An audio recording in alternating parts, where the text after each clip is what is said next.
Nós ocupamos 60% da equipe da área da saúde dentro dos hospitais, né, dentro da rede pública ou privada. Nós somos esse maior número. Então, na formação, nós damos ênfase a uma disciplina da matriz curricular, da arquitetura curricular, administração hospitalar.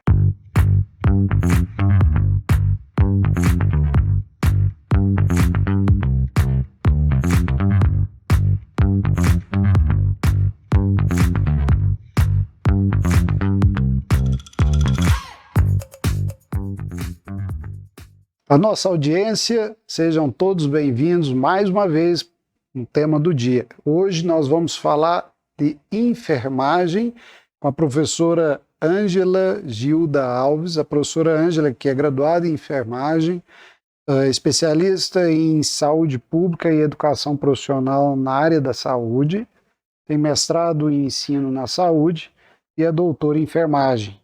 Hoje a professora Ângela está como coordenadora dos cursos de enfermagem da Faculdade Sul-Americana e da Faculdade Integra. Professora Ângela, seja bem-vinda, prazer tê-la conosco. Prazer é todo meu, professor Iori. Maravilha. Professora Ângela, a gente tem visto aí um contexto sanitário mundial, né, de pandemia, e um protagonismo, né, da profissão, né, do enfermeiro, da enfermeira. E nós temos visto mais a atuação, né, o que sai na imprensa ou sai nas redes, é a atuação do enfermeiro em hospitais, UTIs. Onde mais o enfermeiro poderia estar atuando? Nós temos um leque de possibilidades, de cenários para o enfermeiro trabalhar. Poderia citar aqui uns 10, mas vou me ater a alguns que têm tido mais absorção no mercado de trabalho, tanto na área pública como na área privada. Então nós temos o enfermeiro generalista, o geral, aquele que trabalha na coordenação de clínicas e hospitais. Nós temos o enfermeiro em home care, que trabalha na assistência domiciliar. O enfermeiro obstetra, que trabalha fazendo partos sem distócia, vale a pena destacar, né?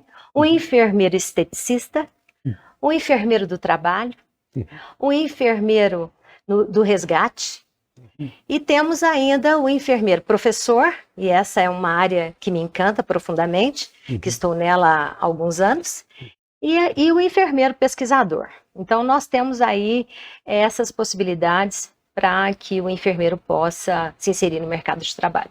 Maravilha. Então, a gente percebe que são várias áreas de atuação. Eu queria fazer um destaque de todas essas áreas. Você me falou do enfermeiro que trabalha na área de estética, né?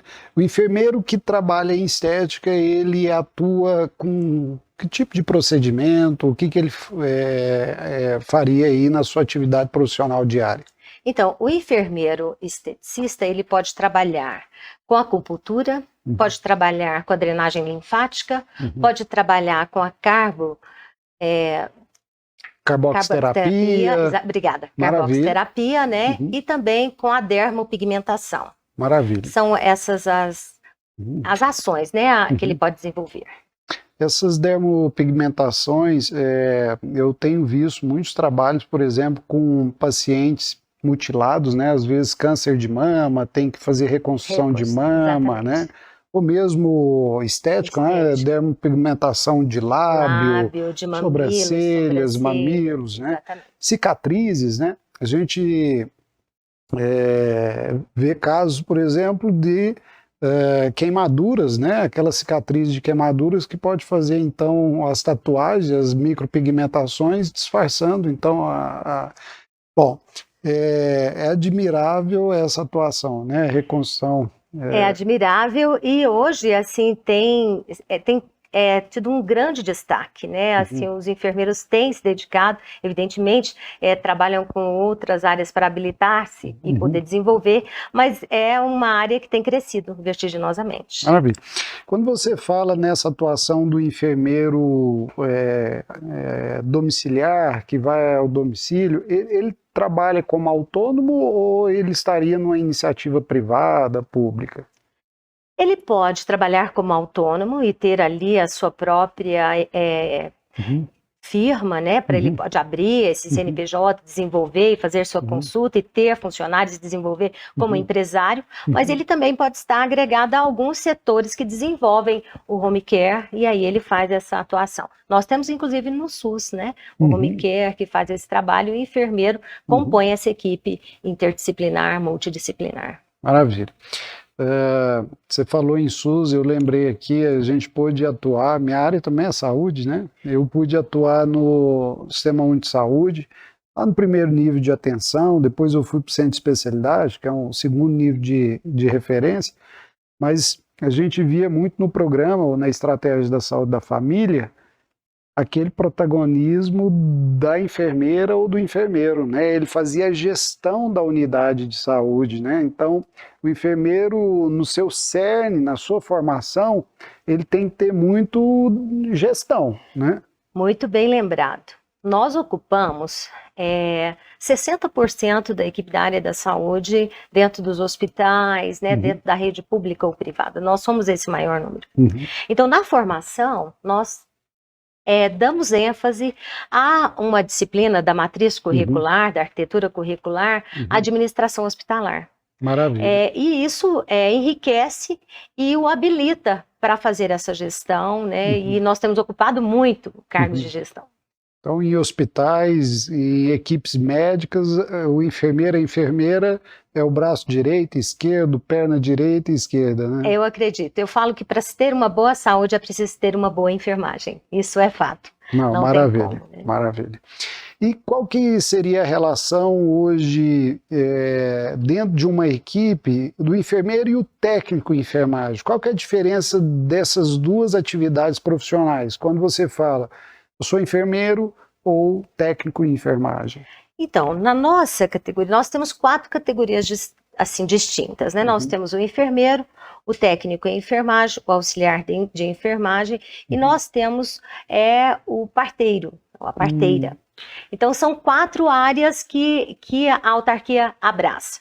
Então, o enfermeiro, ele desenvolve ações com habilidade calçada, respaldada em evidência científica. Por isso a gente diz que a enfermagem é a arte e a ciência do cuidar, né? Exatamente porque ele tem um tempo maior para desenvolver essas habilidades.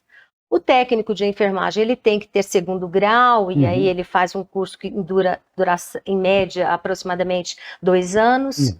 O auxiliar de enfermagem, ele tem ensino fundamental, e aí ele desenvolve ações elementares, né? E nós temos as parteiras que são habilitadas para desenvolver nas áreas mais remotas, né? E traz aí todas as questões empíricas e que nós temos que valorizar, que tem uma importância. Entendi.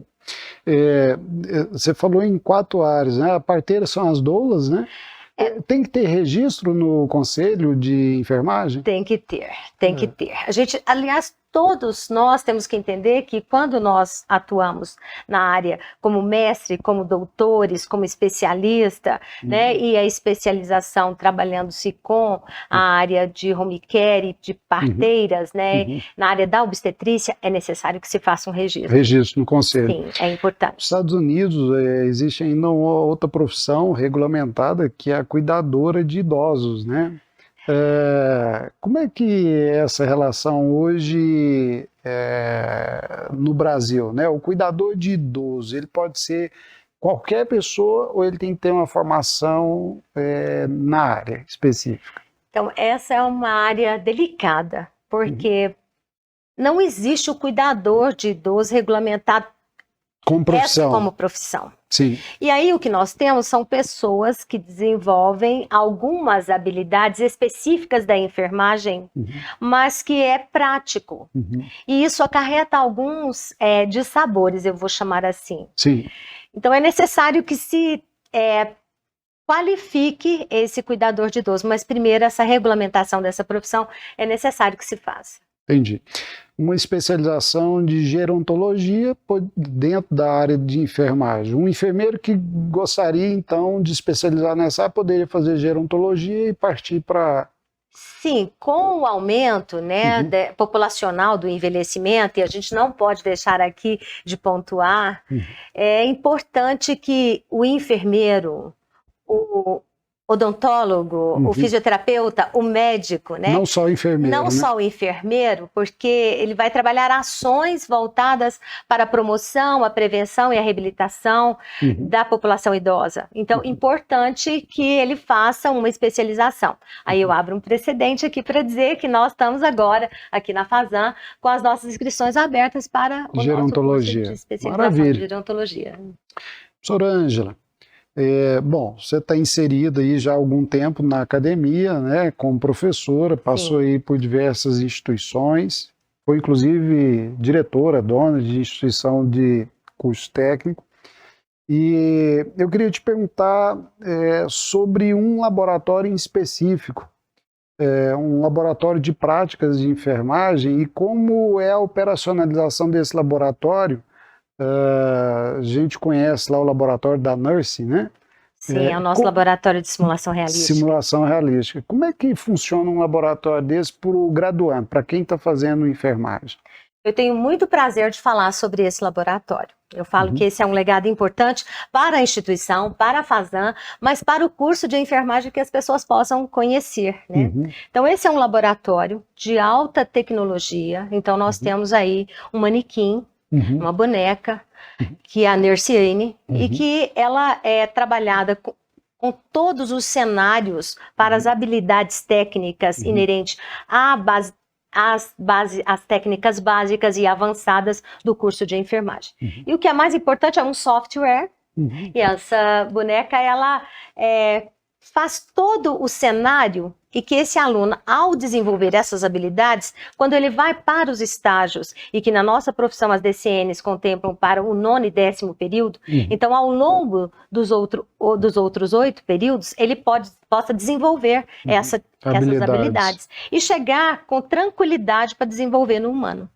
Então, um laboratório... Uma vida real. Uma vida real. Então, por isso, nós temos assim, um grande, né, laboratório com toda a equipe treinada, porque é um treinamento que a gente tem que fazer externo para depois trazer para cá, um investimento muito especial que nós temos nos nossos laboratórios.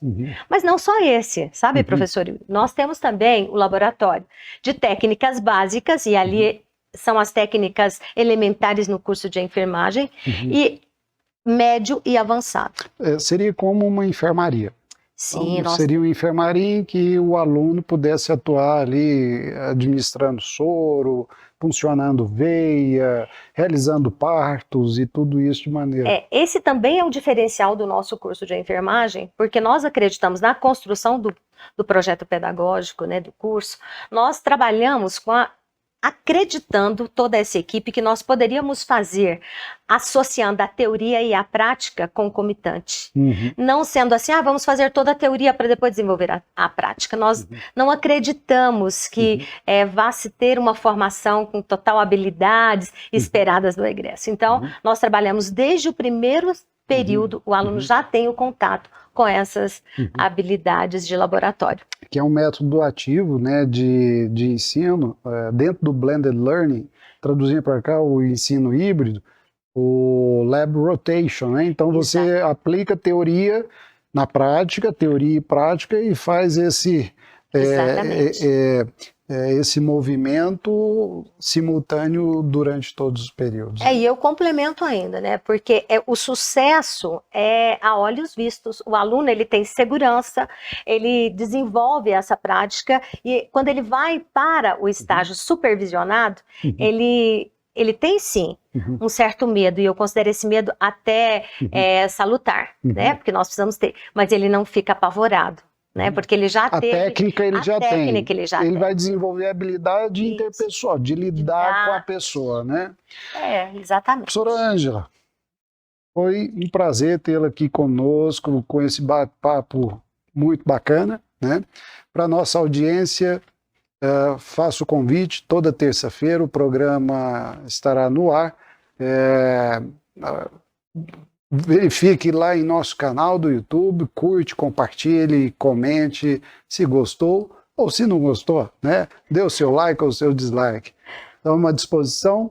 Muito obrigado. Eu que E agradeço. até o próximo programa. Um grande abraço à audiência. Até mais, obrigada.